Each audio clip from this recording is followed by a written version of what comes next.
신명기 14장 22절에서 29절까지 말씀 함께 읽겠습니다.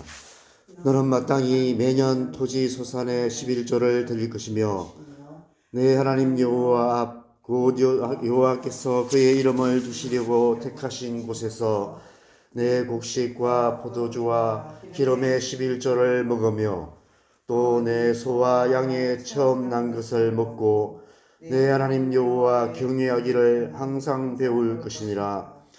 그러나 내 하나님 여호와께서 자기의 이름을 두시려고 택하신 곳이 내게서 너무 멀고 행로가 어려워서 내 하나님 여호와께서 그 풍부히 주신 것을 가지고 갈 수 없거든. 그것을 돈으로 바꾸어 그 돈을 싸가지고 내 하나님 여호와께서 택하신 곳으로 가서 내 마음에 원하는 모든 것을 그 돈으로 사되 소나 양이나 포도주나 독주 등 내 마음에 원하는 모든 것을 구하고 거기 내 하나님 여호와 앞에서 너와 내 권속이 함께 먹고 절구할 것이며 내 성읍에 거주하는 레위인은 너희 중에 분깃이나 기업이 없는 자이니 또한 저버리지 말지니라. 매 3년 끝에 그의 소산의 10분의 1을 다 내어 내 성읍에 저축하여 너희 중에 분깃이나 기업이 없는 레위인과 내 성중에 거류하는 객과 및 고아와 과부들이 와서 먹고 배부르게 하라. 그리하면 내 하나님 여호와께서 내 손으로 하는 범사에 내게 복을 주시리라. 아멘. 우리 잠깐 묵상하겠습니다.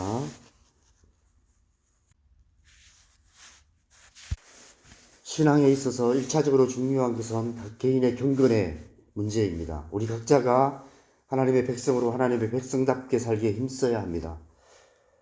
어제 본문에서 먹을 수 있는 정한 것과 먹어서는 안 되는 부정한 것에 대해서 말씀하셨는데 먹는 것 하나도 조심하며 하나님 앞에서 경건의 삶을 살아야 하는 것입니다. 그러나 그것이 신앙의 전부는 아닙니다. 신앙은 개인의 차원을 넘어서 공동체적인 차원으로 확장되어 나가야 합니다. 오늘 본문에서 11조에 대해서 말씀하시는 이유 중에 하나가 어떤 또 다른 측면이 바로 그 때문이 아닐까 이런 생각이 들었습니다. 교회 역사에서 11조 문제는 늘 논란이 되는 문제였습니다. 지금도 11조에 대해서 질문하라 한다면 온갖 다양한 질문들이 쏟아져 나올 것입니다. 11조를 꼭 해야만 하는지, 왜 해야만 하는지, 온전한 11조는 어떤 것인지 여러 가지 질문들이 꼬리에 꼬리를 물 것입니다.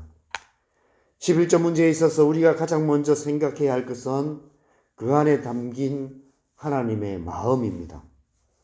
오늘 본문이 바로 그 하나님의 마음을 가장 잘 표현해 주고 있는 본문이 아닐까 이런 생각이 들었습니다. 이 하나님의 마음을 바로 이해한다면 11조에 대한 여러 가지 질문들이 수그러들게 될 것입니다. 오늘 본문은 11조로 하도록 명하시는 하나님의 마음을 세 가지로 말씀하고 있습니다. 첫 번째는 23절 하반절에 마지막에 보면 내 하나님 여호와 경외하기를 항상 배울 것이니라 라고 말씀하십니다. 하나님께서 11조를 통해 우리에게 하나님을 경외하기를 배우게 하시기 원하시는 것입니다. 하나님을 경외하는 것은 어느 한순간의 결단만으로 되는 것이 아닙니다. 태어날 때부터 타고나는 것도 아닙니다.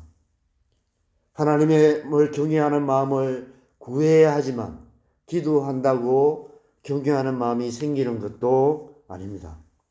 삶 속에서 날마다 하나님을 경외하기를 배워 나가야 합니다. 먹는 것 하나까지도 조심하며 살아가는 것을 통해서도 하나님을 경외하는 것을 배워야 할 뿐 아니라 11조 생활을 통해 하나님을 경외하기를 배워야 합니다. 11조 생활은 하나님을 경외하는 것을 배우는 데 있어서 선택 과목이 아니라 전공 필수 과목과도 같습니다. 11조 생활을 통해 돈에 대한 욕심을 떨쳐버리게 되고 자기의 능력을 의지하여 살지 않게 될 뿐 아니라 소유의 넉넉함에 소망을 두지 않고 오직 하나님만 의지하는 믿음의 결단을 하게 됩니다. 그렇게 살아가는 삶의 방식을 통해 하나님을 경외함이 무엇인지를 배우게 되는 것입니다.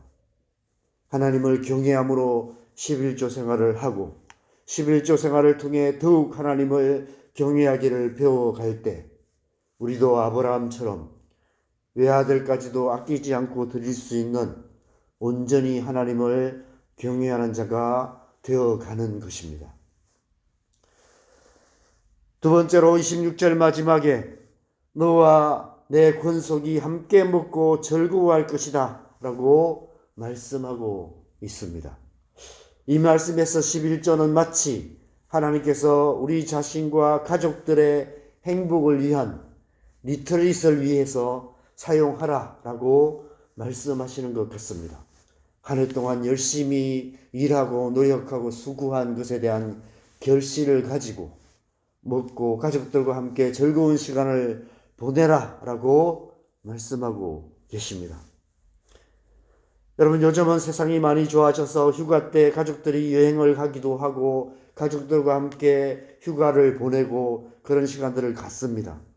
그러나 과거 우리 부모님의 세대는 그런 세대가 아니었습니다. 먹고 살기도 힘든 시절이었기 때문에 그럴 여유조차 없었습니다. 어떻게든 악착같이 돈을 모아서 먹고 살아야 하고 집도 장만해야 되고 자식들 공부도 시켜야 했기 때문에 1년 12달 365일 하루도 쉬지 않고 일만 하셔야 했습니다.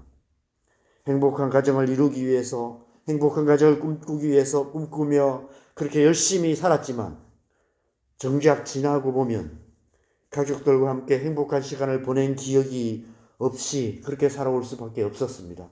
자식들의 행복을 위해서 열심히 일했지만 정작 그렇게 그 가운데 살았던 자식들은 별로 행복하게 살지 못했던 그런 어린 시절을 보낼 수밖에 없었습니다. 우리 부모님의 세대가 그랬고 우리의 세대가 그러했던 것 같습니다. 가족 여행은커녕 외식 한번 해본 적 없이, 그래서 부모님과 형제들 사이에 행복했던 기억이 별로 없이 메마른 어린 시절을 보냈던 것 같습니다. 만약 오늘 말씀처럼 1년의 소득의 11조를 가지고 가족들과 함께 즐거워하는 일에 사용했다면 자녀들의 인생에 있어서 1년에 한 번쯤은 행복한 기억을 가지며 그렇게 살았지 않았을까, 이런 생각이 들었습니다. 당시 이스라엘 백성들도 마찬가지였을 것입니다. 그들이 가나안 땅에 들어가서 농사를 짓게 될 것입니다. 농사를 짓다 보면 쉴 틈 없이 농사를 지을 수밖에 없습니다. 저희 부모님이 그렇게 사셨어요. 1년 365일 하루도 쉬지 않고 일을 하시며 매일 논에 가서 일만 하시면서 먹고 살기 위해서 열심히 농사일만 하다 보니까 가족들과 함께 자녀들과 함께 즐거운 시간을 가질 여유조차 없이 그렇게 사셨습니다. 아마 이스라엘 백성들도 그 땅에 들어가서 그렇게 살게 될 것입니다. 그래서 하나님께서 11조를 말씀하신 것이 아닐까 생각이 듭니다. 여러분, 그렇게 살면 그 속에서 자라는 다음 세대는 어떤 세대가 되겠습니까? 점점 더 메마른 세대가 되고 말 것입니다. 어린 시절 가족들과 함께 즐거운 시간을 가져본 적이 없었기 때문에 그들 또한 부모가 되면 자녀들과 또 즐거운 시간을 가지는 법도 배우지 못할 것이고 점점 더 그렇게 메마른 세대가 되겠죠. 가나안 땅이 메마른 광야 같은 땅이 되고 말 것입니다. 그래서 11조를 가정의 행복을 위해서 쓰라고 말씀하신 것이 아닐까, 이런 생각이 들었습니다. 이 말씀을 오늘날 우리에게 적용한다면 교회 공동체에 적용할 수 있을 것입니다. 교회 공동체가 11조를 가지고 행복한 공동체를 만들어 가야 하는 것이죠. 특별히 우리의 다음 세대들이 교회 생활을 통해서 하나님 나라를 맛보게 만들어 줘야 하는 것입니다. 교회가 교회 학교에 많은 재정을 투자해야만 하는 이유가 그 때문입니다. 11조를 가지고 여름 성경학교나 수련회나 단기 선교 프로그램에 더 많이 지원하고 투자해야만 합니다. 우리의 자녀들이 교회가 행복하고 즐거운 곳이 되도록 만들어주는 일에 그 재정들을 사용해야 하는 것입니다.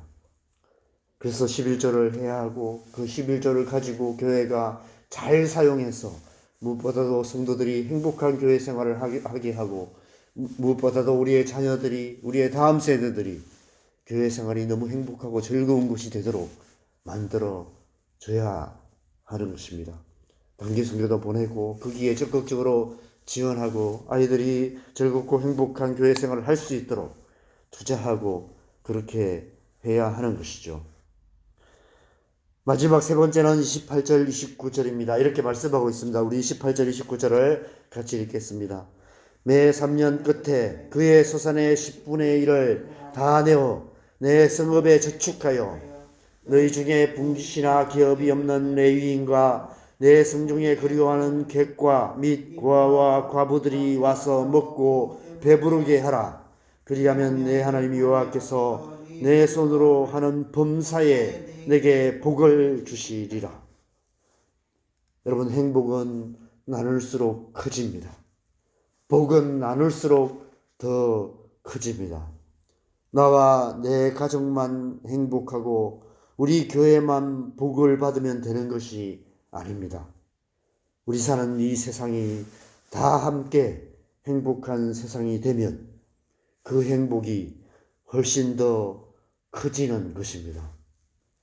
다 함께 행복하면 남의 것을 탐낼 일이 점점 더 줄어들 것이고, 그러면 굳이 내 것을 지키려고 애쓰지 않아도 되는 안전한 세상이 될 것입니다. 여러분, 유튜브 영상들을 보면 우리나라 국민들의 도덕성을 칭찬하는 영상들이 많이 올라와 있습니다. 택배를 문 앞에 두고 가도 아무도 훔쳐가지 않고, 카페에 노트북을 두고 오랫동안 자리를 비워도 그 자리에 그대로 있고, 가게마다 상품을 문 밖에 진열해 놓는데도 훔쳐가는 사람이 없는 모습이 많은 나라들의 눈에는 신기해 보이는 것 같습니다. 외국에는 그렇게 두면 100% 훔쳐가서 없어지는데 우리나라는 그런 경우가 많지 않습니다. 물론 CCTV가 구석구석에 있어서 그런 이유도 있지만 더 근본적인 이유는 우리나라가 전반적으로 먹고 살만한 그런 나라가 되었기 때문입니다. 그런데 만약 우리나라가 경제가 점점 더 어려워져서 사람들의 마음이 점점 더 강박하고 먹고 살 길이 점점 더 없어지는 그런 상황이 된다면 우리나라도 언제 그런 불의로 바뀔지 알 수 없습니다. 그래서 다 함께 잘 사는 나라를 만드는 것이 중요합니다. 더 많이 나눔으로 우리 사는 이 세상이 좀 더 공평한 세상이 되게 해야 합니다. 그래서 매 3년 11조는 그렇게 사용하라. 가난한 자들을 위해서 사용하라. 궁핍한 자들을 위해서 사용하라라고 말씀하고 있습니다. 가난한 자들에게 나누어서 우리 사는 이 세상이 더 행복한 세상이 되게 만들라는 것입니다. 11조 명령 안에는 가난한 자들을 돌보아 줄 것을 부탁하시는 하나님의 마음이 담겨져 있습니다. 이 말씀을 오늘날 우리의 현실에 어떻게 적용해야 할까요? 이 말씀 그대로 적용할 수는 없겠지만 이 말씀에 담긴 하나님의 마음을 따라서 살려는 노력은 필요하지 않을까 생각됩니다. 교회가 성도들의 11조를 잘 사용하고 있는지, 그것을 어떻게 써야만 하는지도 이 말씀에 비추어서 다시 한번 생각해 봐야 하지 않을까, 이런 생각이 듭니다. 11조에는 나 자신과 우리 가정과 교회 공동체, 그리고 나아가서 이 땅을 더 행복한 세상, 하나님 나라로 만들어가기 원하시는 하나님의 마음이 담겨져 있습니다. 나눌수록 행복은 커집니다. 내 것이라고 움켜쥐면 질수록 우리의 행복은 점점 더 줄어들게 될 것입니다. 하나님은 우리가 더 행복하기를 원하시며 우리의 가정이 더 행복한 가정이 되기를 원하시며 나아가 우리 사는 이 세상이 다 함께 행복한 세상, 하나님의 나라가 되기를 원하십니다. 그 하나님의 마음을 잘 이해하면 우리가 11조를 하는 것이 부담스럽지 않을 것이고 기꺼이 즐거움으로 11조 생활을 할 수 있게 될 것입니다. 우리가 하는 이 11조를 통해서 우리 자신만이 아니라 우리의 가정과 우리 교회 공동체가 나아가서 우리 사는 이 땅이 더 행복한 세상이 될 수 있을 것을 믿기 때문에 기꺼이 11조를 할 수 있게 될 것입니다. 그러한 11조 생활을 잘 하시기를 바랍니다. 그래서 하나님이 주시는 행복을 맛보고 누릴 뿐 아니라 우리의 가정과 교회와 우리 사는 이 세상을 하나님 나라로 만들어가는 저와 여러분 되시기를 주님의 이름으로 간절히 축원합니다. 우리 함께 기도하겠습니다. 하나님, 우리가 행복하기를 원하십니다. 하나님께서는 우리에게 그래서 풍성한 것을 허락하실 뿐 아니라 그것을 또 나눔을 통해서 이 땅의 가난한 자들까지도 행복하게 만들어 가기를 원하십니다. 그렇게 하나님 나라를 이루어가는 것이 하나님의 백성인 줄 믿습니다. 이 시간 우리가 또 기꺼이 우리에게 주신 것을 감사로 하나님 앞에 드림으로 하나님 나라를 이루어가는 하나님의 백성 되게 하여 주시옵소서. 우리 함께 기도하시며 하나님 앞에 나아가시면 좋겠습니다. 기도하겠습니다.